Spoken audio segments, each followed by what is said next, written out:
Hi guys, welcome back to our YouTube channel. In today's video we will be learning how to take smart notes or how to create a second brain such that we develop new ideas and store them digitally. We'll learn how to do this using a system called the Zettelkasten method or Sleepbox method. So if you are a content creator, a student or a knowledge worker, e.g. a teacher, watch this video till the end, because at the end of this video you will be able to store all your thoughts digitally in one place and access them in the future for future reference. Number 2, store all your learning materials in one place for ease of revision.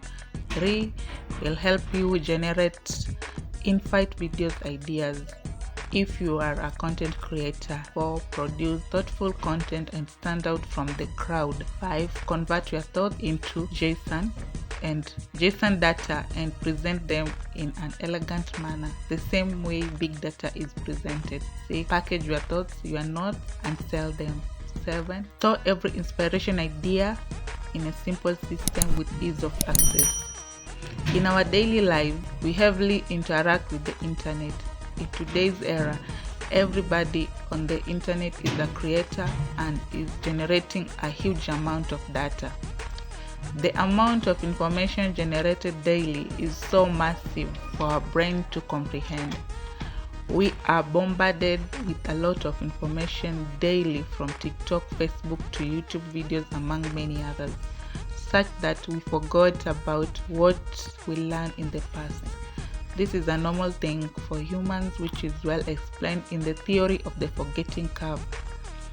If we have some knowledge in our brain and we are not using it, we continue to forget slowly until we forget it completely, unless we keep refreshing our brain with this old information to counteract the forgetting curve.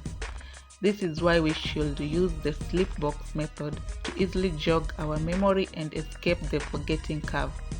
The true capacity of the brain is not known, but the brain can store a huge amount of data, but only if they share a relationship with each other. It can store up to 39 GB of data if they share a relationship. Our brain is not built for storing ideas, rather for coming up with new ideas. This is why we need a computer or phone to store them. When everyone on the internet is a producer, there's a lot of junk information that is produced, but this is nobody's mistake. The world is changing rapidly and turning everybody into amateurs. The half-life of skills now has been reduced to 5 years. Your skills can become outdated right before your eyes, unless you choose to upgrade them before they become irrelevant. When we learn new skills, we are seen as a fool because we know nothing in that field. According to a book by Austin Kleon, Show Your Work, he says we should strive to learn new things and document all our progress. But learning new things turns everyone into an amateur. So by the virtue of browsing the internet, you may find such many people they don't have a lot of content to express their thoughts well, because they are learning and they don't have a vast wealth of knowledge in that field. But we should also listen to them and not criticize them, and see them progress from complete amateur to extreme professionals.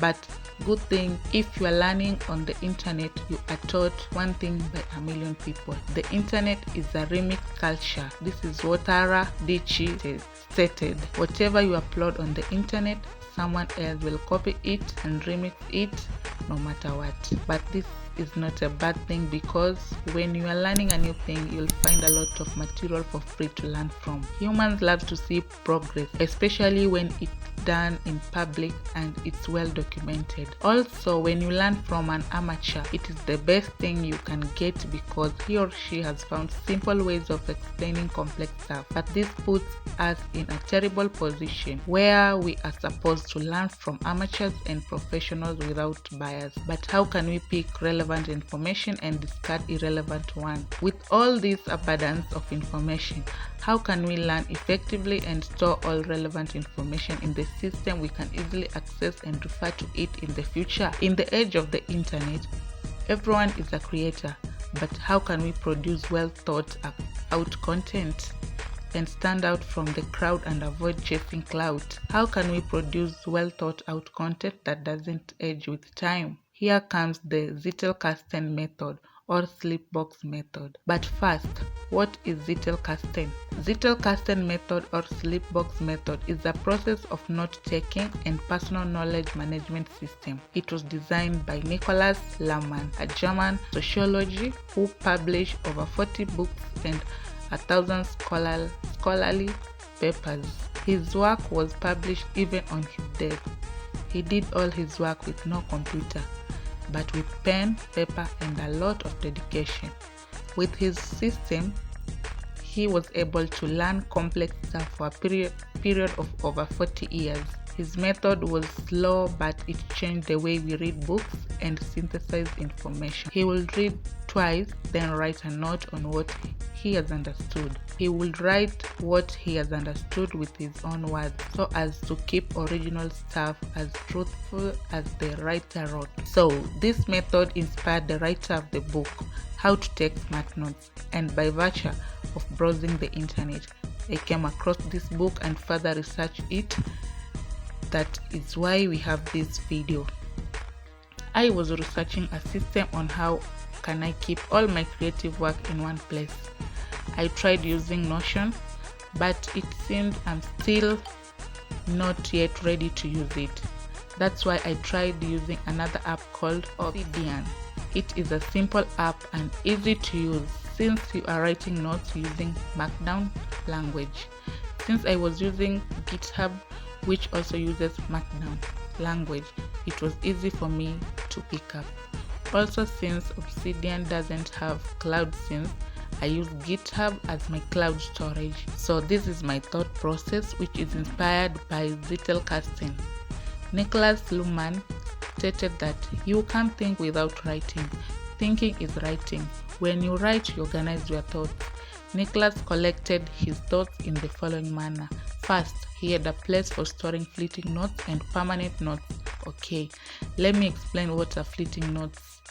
These are notes that we came across in the course of the day, like an inspiring tweet, a YouTube video, a book, and much more. We tend to collect them and store them for future use. Then in the future, we can try to find how do they relate to our other notes.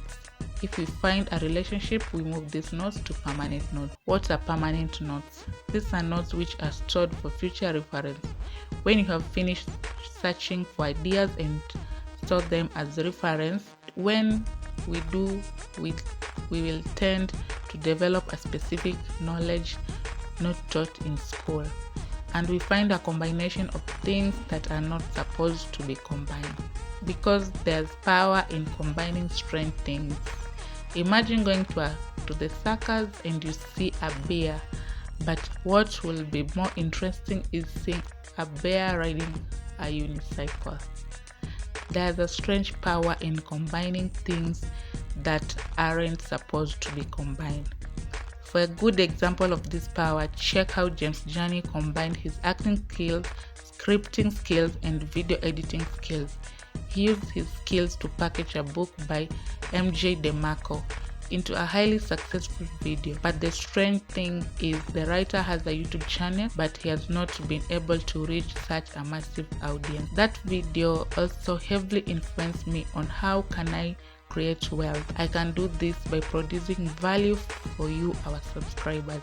I choose to do this video because I thought note-taking was an essential skill to share with you, and a good thing when I share with you, I understand something better. Whenever you write a note, write it with your future self in mind. Also, I wish I knew this when I was studying for my college diploma, because I know now how many notes were valuable, because I saw somewhere they package those notes and sell them. That is the end of our video, but please give this video 10 likes. If you do so, we are going to release a new video on how to create a digital organization like Google, or how to create a truly digital business that can impact 1 billion people. If you have reached this part of the video, thank you so much. Please watch this video. YouTube algorithm thinks you will like it. Bye. And the reader was me, Virginia. Thank you.